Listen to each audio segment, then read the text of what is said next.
Hello out there in YouTube land. And welcome back to our channel. Today we thought we'd have a little bit of a discussion about vampires in movies, like a history of vampires in movies. Yeah, and it's Halloween and vampire season. Dun, dun, dun, dun, dun. Oh god. We have to enjoy that. So at any rate, we have this giveaway going on that, encompasses all this makeup. So, all you have to do to enter the giveaway is to subscribe to our channel. The rafflecopter link's down below. You just follow the directions and you'll be entered. It's open to anyone in the continental U.S.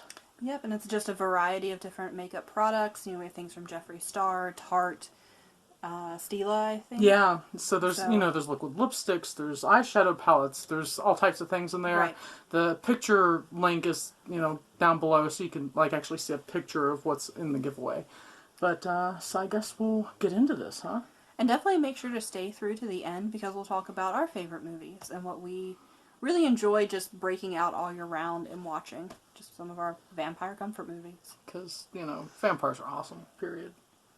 Yes, they are. Okay, so also, well, there isn't really an also. No. Yeah. Okay, anyway. Let's get into this? Yeah. So our first film was actually around 1916. Yeah. So it was a really early film. And forgive me, I am not German. I do not speak German and or French. But it is a silent full-length film called Nacht des Grands, or translates to A Night of Horror. And that had just strange vampiric people. So it's, not necessarily the first, known vampire film, but it's the first full-length film that had vampire-type characters in it. Right. And, so, there's, of course, the silent film era, there was a lot of people experimenting in things. The next thing that we kind of really got into, the actual full-on vampire thing, well, it wasn't, a long film. It was made from Hungary, and it was a film, and it also, excuse my pronunciation, Dracula Halala, which translates to Dracula's Death. That was in 1921. It's assumed to be the first adaptation of Bram Stoker's novel. And that was, the first cinematic debut of Dracula. Yeah. So moving in through history, we started in 1916, now we have 1921, let's go to 1922. Yeah. And that was the most famous silent vampire film ever, and you guys will know this, it is Nosferatu. Which, is an amazing film, not only for the techniques used for the effects, but for the makeup used. Murnau really cared about his production. Right, and you see it. And even though it's a silent film, you really can get that atmospheric quality. Yeah. Every frame was designed to have an emotional response. So, if you haven't seen it, I highly recommend it. Yeah, yeah. Then we kind of move into talkies, so to speak. So 1931 is when we get into Bela Lugosi, and, his portrayal of Dracula, with the long cape and the tuxedo and all that stuff added to the debonair, classy vampire, whereas Nosferatu was more the folkloric representation of an animated corpse. So it really, Bela Lugosi has to be, that whole film set with Todd Browning has to be given the props for being the introduction of the vampire as a romantic character in film. Right. Gave you that whole just kind of a romance with darkness. Yes. And then we kind of get into the universal cycle of the vampire movies. And they mostly contain variations of Dracula spin-offs, such as Dracula's Daughter, and there are a variety of other entries with that. Yeah. And then, 1958 is when the UK and Britain got involved with the Hammer films. And, the Hammer Studios films are some of, my sweet spot, happy, vampire things, because they went further in actually, it was the first time, they did graphic blood with a vampire movie. And they would do things like, have Dracula kind of dissolve into a crumbly skeleton and things like that. And so, those Hammer films were an epic thing throughout the 1960s into the 1970s. Christopher Lee played Dracula. Right. Just amazing films. And in that same era in 1960, that brought us kind of the Blood and Roses, directed by Roger Vadim. And really it was the first film that depicted open lesbian couples, and it was a vampiric film. And then we get back into Hammer, bringing in films such as The Vampire Lovers. And, those are all, and there's also one called Vampires with a Y. They're all connected to Sheridan Le Fanu's Carmilla, with the relationship between the daughter and the vampire Carmilla. And, I think that not only are these films important to the history of vampires in films, but they're also important to the history of LGBTQ plus people in American film and international film. And we think about that, more in terms of modern society, but, in the 60s, we saw a lot of that implementation. Yes, absolutely. So, it really began that cycle. And then, 1964 is when, Matheson's novel, I Am Legend, was adapted into The Last Man on Earth with Vincent Price. And that is, such a unique film. It was, I believe, filmed in Italy. And so most of the actors, minus Vincent Price, were actually Italian. And so for them to get the effects of, the acting and everything out of these Italian actors, who many couldn't speak English, was actually really an amazing film for its time. And then also, kind of the late 60s, we can't not mention the Fearless Vampire Killers. The Roman Polanski vampire comedy, complete with a coffin used as a toboggan. And, it's an epic scene. If you haven't watched it, you need to watch it. It's great. We seriously need to try that sometime. Yeah, we're going to have to. We're going to have to. Anyone want to loan us a coffin? Yeah. Yeah. We live in West Virginia. There's lots of hills. There are hills. And we could film it and put it on YouTube. I just don't know if we could get it back to you in one piece.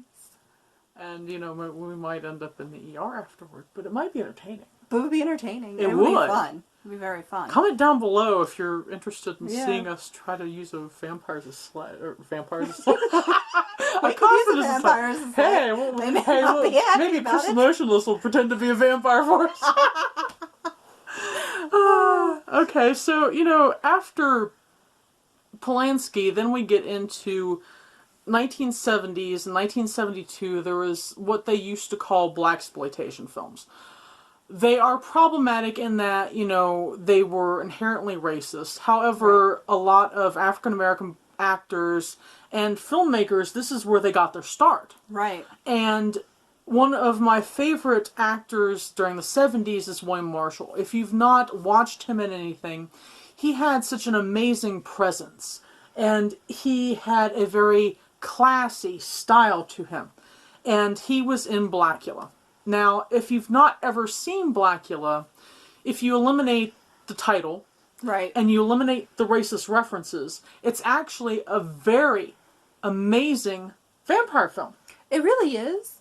And, if you take it just as a vampire film, and you eliminate those problematic things, and I'm not excusing problematic things, but unfortunately, this was the only way that African-American filmmakers could break it into the American audience in horror and things in the 60s and stuff. Directors like George Romero, who were willing to cast African-American actors to be heroes in horror films, he was like the only one doing it. Nobody else did it. And he was really just a pioneer. He was. That. Absolutely.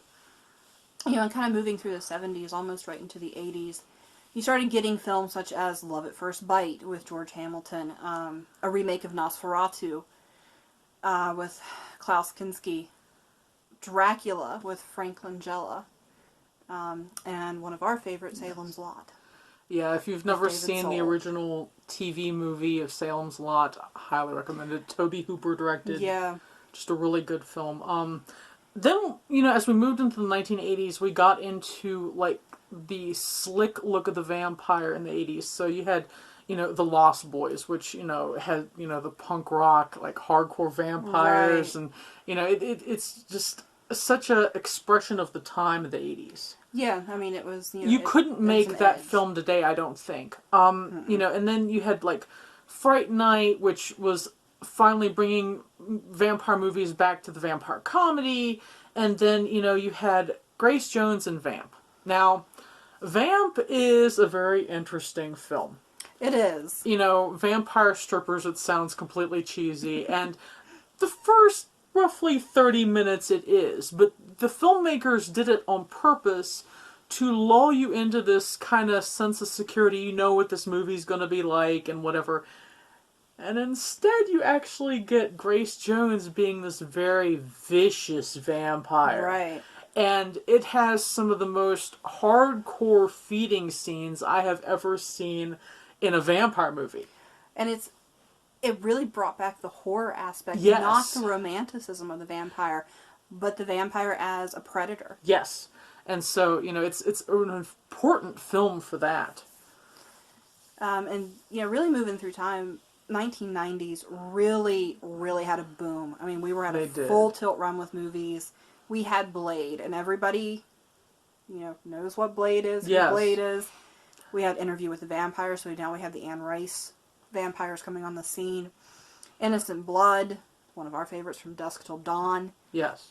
Just a variety of different vampires themselves. Yes, there are totally different archetypes presented Right. in all these films, because you had the romantic vampire, you had the half vampire as hero, which is, in and of itself, a unique addition to vampire in cinema. Right, and that kind of brings into that historical aspect of the Dhampir. Yes, absolutely. The half vampire. And then, the 2000s gave into, like, the rock and roll vampires with Queen of the Damned. I know Queen of the Damned gets a lot of flack. I know that. It's not necessarily the best film in the world. It's not. But I think there's something to be said for Stuart Townsend's portrayal of Lestat. He really brought Lestat to life. He really nailed the character, and while the hair is wrong, okay, fine. But can you imagine if you bleached Stuart Townsend's hair? It would look god-awful. That would be a problem. It would just look bad. No. So the choice to give him a little bit of highlights and keep his natural hair color, I think, was spot on by the filmmakers. Right. And then, of course, you had Aaliyah playing Akasha, and it was just, and all the music. The music is amazing. And she lived for that role. She totally did. She totally lived for that role. And so, while, again, it's not the best film in the world, there's a lot of good things to be said about it. Then you got into, like, back into the vicious vampires, like Truly Again with 30 Days of Night, and Let the Right One In, and, after that, it kind of drifted totally back into the softest version of vampires so far on film, which, of course, was the Twilight series. It's the Twilight series. We have this whole new idea of a vampire, really, and it's, everybody says sparkly skin, but it's this diamond-like skin, this hard-skinned person, but they're out day and night. Yeah. They're in society.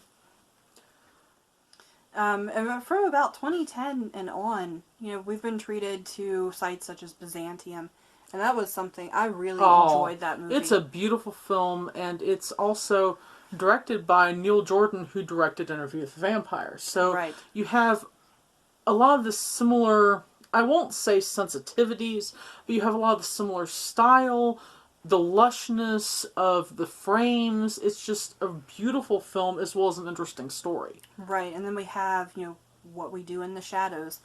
And then for a goofy movie, Dark Shadows came out. Yeah. Yeah, you kind of have to laugh at that one.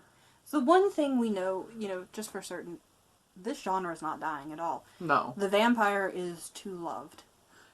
I definitely agree with that, and not just because we're horror film fanatics, but, vampires' archetype is too well ingrained in American society to eliminate vampires from literature, TV, movies. It's just not going to happen. It's not going to happen. And, even old folklore in America, we have our vampires as much as I think Romania has their vampires. Yes, absolutely. So, the figure is too strong.